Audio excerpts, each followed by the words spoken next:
অভিষেক বন্দ্যোপাধ্যায়ের জন্য মমতা বন্দ্যোপাধ্যায় যে কী রেখে যাচ্ছেন সেটা তো আর বলার কিছু নেই। সেই ভবানীপুরের রাজপ্রাসাদ থেকে শুরু করে ডায়মন্ড হারবারে 7 লক্ষ ভোটের জেতা সবটাই অভিষেক বন্দ্যোপাধ্যায় এবং তার সম্পর্কিত যে সমস্ত চুরি বা সোনার পাচার ইত্যাদি যে সমস্ত কথা আছে সেগুলো তো সবটাই মমতা ব্যানার্জির অভিষেক বন্দ্যোপাধ্যায়ের জন্য তৈরি করে দেওয়া। সুতরাং সেটা নিয়ে আমাদের বিশেষ বলে লাভ নেই। তবে সত্যিই বলতে কি এই পশ্চিমবঙ্গে এই মুহূর্তে সবচেয়ে বঞ্চিত যারা তারা হচ্ছে আমাদের যুব সমাজ।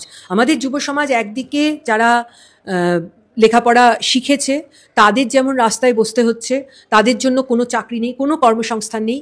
শিক্ষকতার চাকরিটা যেখানে অনেক অনেক ছেলে মেয়ে আগে চাকরি করেছে, দীর্ঘ সময় ধরে শিক্ষকতার চাকরি, যারা বিশেষ করে যারা জেনারেল লাইনে পড়ে আসছে তারা কিন্তু শিক্ষকতার চাকরিটাই তাদের জীবনের একটা মানে অ্যাচিভমেন্ট বলে ভাবতো, বা সেটাই ছিল তাদের গন্তব্য মানে লক্ষ্য।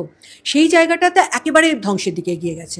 না স্কুলে শিক্ষকতার চাকরি, আরও যদি পড়াশোনা করে তাহলে কলেজ বিশ্ববিদ্যালয়, সেই জায়গাতেও প্রায় চাকরি এখন নেই বললেই চলে। প্রাইভেট ইঞ্জিনিয়ারিং কলেজ বা এইসব জায়গায় কিছু প্রাইভেট ইউনিভার্সিটিতে কিছু চাকরি যদি থাকেও তার বেতন এত কম যে সেখানে দাঁড়িয়ে তাদের কোনো রকমভাবেই কোনো সুরাহা হচ্ছে না। অন্যদিকে দীর্ঘ সময় ধরে রাজ্যে কোনো শিল্প তৈরি হয়নি, রাজ্যে কোনো মানে একমাত্র ওই গিগ ওয়ার্কার্স ছাড়া রাজ্যে কোনো রকম কর্মসংস্থানের কোনো সম্ভাবনা নেই। ফলে যেটা হচ্ছে যে আমাদের যে যুব সমাজ তাদের সামনে কোনো স্বপ্ন পূরণের জায়গাই নেই, তারা কোনো চাকরির সন্ধানই পাচ্ছে না।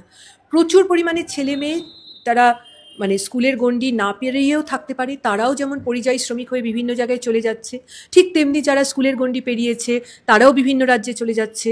যারা কলেজ পড়াশোনা করে গ্র্যাজুয়েট হয়েছে তারা পরিযায়ী গ্র্যাজুয়েট হয়ে এখন বিভিন্ন রাজ্যে চলে যাচ্ছে। মানে আমাদের রাজ্যে যুব সমাজের সামনে এখন পুরোপুরি অন্ধকার একেবারে। মানে কিভাবে তারা আগামী দিনে এগোবে সত্যি আমরা সত্যি আতঙ্কিত এই বিষয় নিয়ে।